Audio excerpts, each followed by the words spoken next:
I think something that would be, interesting to hear is, as we've kind of cracked open the can of cannabis, if you will. What does healthy cannabis use or a healthy marijuana habit look like compared to what an unhealthy one could look like? You mentioned dependency, or at least, and even in my life, it's been an unconscious exercise at times. It's been a numbing mechanism. It's been an escape modality.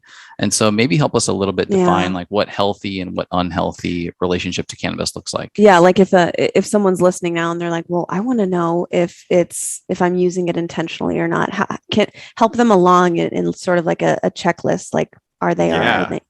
This is one of my favorite subjects to get into. You guys, ask the best questions. So much fun. But the first thing I want to say, right, is for anyone listening, you do not need any plant medicine to experience these types of things, right? That being said, there are certain people that are pulled to these medicines. And this is one of the things that I feel it's my responsibility as someone who speaks about plant medicines to state, because I know what FOMO can feel like, right? Maybe you're like never really been called to plant medicines, but all your friends are telling you, come on, just try it. Don't try it if it's not right for you, right? Feel the call from within. Now, if it's feeling right for you, you're someone who's already been connecting with cannabis, because I don't feel cannabis, like any other plant medicine, is meant for everyone. And I also don't feel the plant calls on everyone, right? There are certain people the plant calls on to work with and that can benefit from its teachings. Because just like how, I'm trying to come up with an analogy, but like, just like if you don't have a foot problem, you're probably not going to go to a foot doctor, even though those exist and it's an option, right? And so there's certain people that are going to resonate with cannabis. And, why that reason could be, infinite different reasons. But what I would say in terms of like healthy versus unhealthy, from my own experience and what I've coached people through, is that most people that interact with cannabis these days that aren't like very aware of what cannabis is, which is a very, very few select people, because it's not talked about. Like, you don't really hear that much about people doing mushrooms and like, just like numbing out, right? Like, you're going to do mushrooms and there's a purpose, right? There's some reason you're going to do them. You're curious. But cannabis, it's very natural to like interact with cannabis and get into a scroll hole on Instagram for 3 hours and just tune out, right? Like, there are these things that are quote unquote common, but they're not normal, right? Because, or vice versa, normal, but not common, right? Those two words are, not mutually exclusive. And so what I always say is that, from my own experience, the number one thing that I teach people for becoming, getting into a healthy relationship with cannabis, is a 3-step process. And that process, the first step of that is called taking your power back. Because like I said, these plants are not showing you anything that is unable to be accessed already inside of you. They're showing you what is possible past whatever limitations, programs, patterns, limiting beliefs are currently residing within you that are refusing for you, or not allowing you to access these states of awareness. And so when you take your power back, you're putting your power into the equation of the plant. You're having a synergistic relationship with the plant. And so what this looks like is a combination of intention and ceremony. So to take your power back, you need to first set an intention. What is your reason for calling upon this medicine?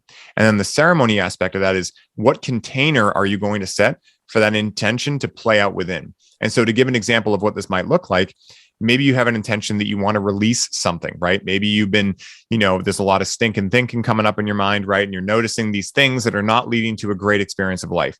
And so you don't exactly know what you want to release, but you're like, I want to release what I'm carrying, right? I want to put down what I'm carrying. So that's your intention. And then maybe the ceremony plays out with, you burn some sage, you set a sacred space by doing a 7-directional prayer or something like that. And then you write down on a piece of paper just what you've been feeling recently.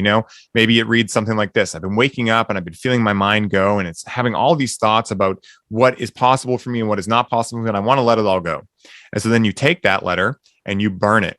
And that's your ceremony aspect of that. So we've covered intention and ceremony, and therefore taking your power back. Next, we move into the second step, which is unlocking your creative potential. And to do this, one must surrender to the power of the plant.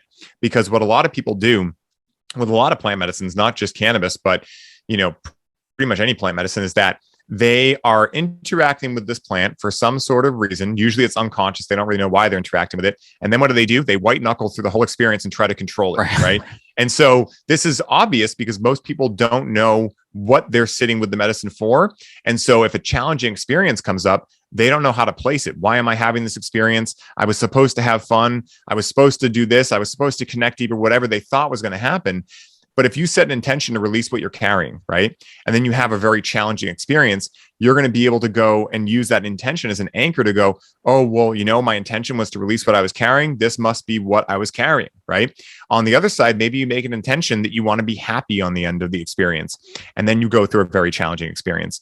Well, maybe then because of that anchor, your intuition will be able to tell you, oh, maybe this is what's standing in the way of me being able to access happiness. Maybe this is what I've been holding inside and not allowing myself to see and numbing out. And this is what needed to come out, like a child crying, to be able to have the child laugh after.